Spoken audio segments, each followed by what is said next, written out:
Gbogbo tèmi tí gospel film báwo ni review ti dé, ó yá, maybe carry go.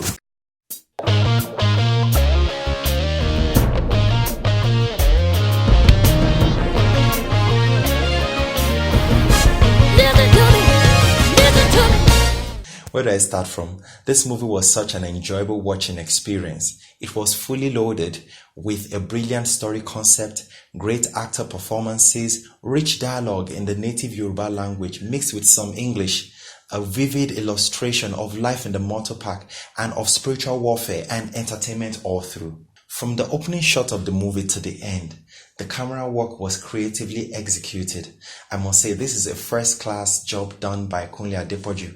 I don't think I've seen so much handheld camera movement in a Nigerian gospel movie as much as I witnessed in this one. The impressive thing is that this movement was not distracting, but rather it carried the atmosphere, the mood, the tone of the movie, and thereby aided in the conveying of its message. I noticed that most scenes that had steady shots were those that had Jesus as the center of discussion or action. Others had a lot of movement, which paints the picture of an unsteady ship, one that doesn't have Jesus in it.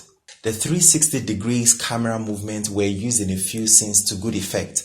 The drone shots, especially at the beginning, were done with a touch of class. The music was spot on throughout. The main background tune was superb. It had the feel of the 80s, 90s arcade games such as Mario. It was a similar instrument used in Disney's Wreck-It Ralph, where the story was actually about a character in an arcade game. The tune sometimes cut abruptly to another tune, which just indicates the busyness of the world of the motor park. These tunes were used alongside other tunes such as Ola Agbaeja, Softly and Tenderly, all inserted at the right places. The acting sometimes felt so real that you'd forget that you were watching a movie. The movie brought together many ministry professionals who did an outstanding job.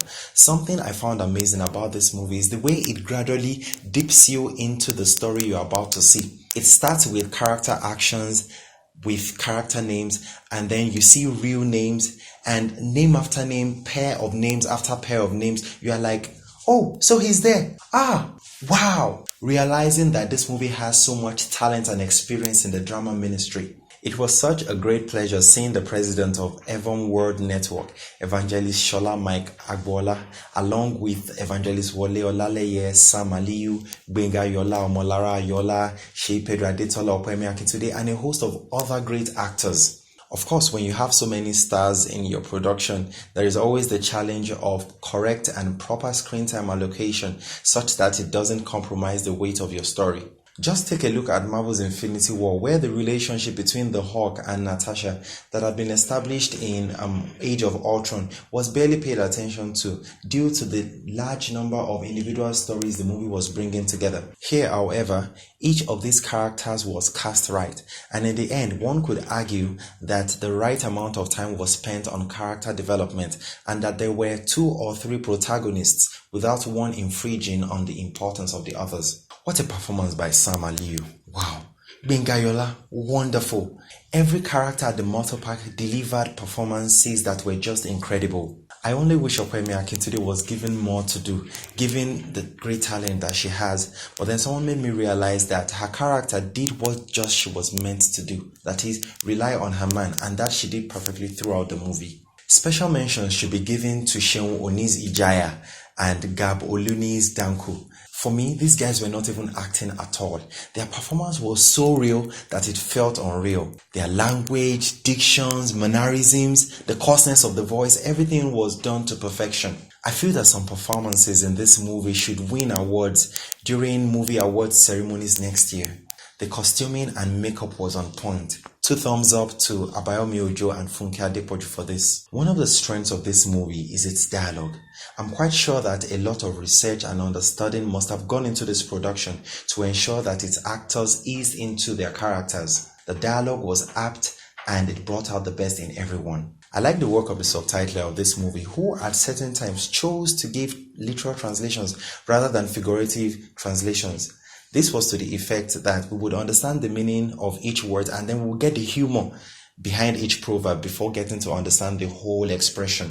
Apart from a few typographical errors, the subtitling was very good. The movie portrayed its motor park setting very well and skillfully, because there were certain scenes where nothing much was happening to propel the plot, yet you would hardly notice because this movie is so much fun to be at. These same scenes portray to us how non-directional lives without Jesus could be.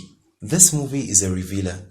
It subtly passes its message across to us without pushing it in our faces. It exposes the state of our hearts concerning soul winning as well as towards God.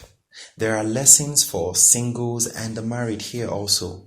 It opens our eyes to see that some places yet unreached with the gospel of Christ are just around the corner of our neighborhoods. This movie is truly great and I highly recommend it to you all. If you'd like to watch the movie or download it, the link is in the description below. Next, we'll be taking a look at a movie from the Kendrick brothers, Overcomer. Till that time, stay blessed.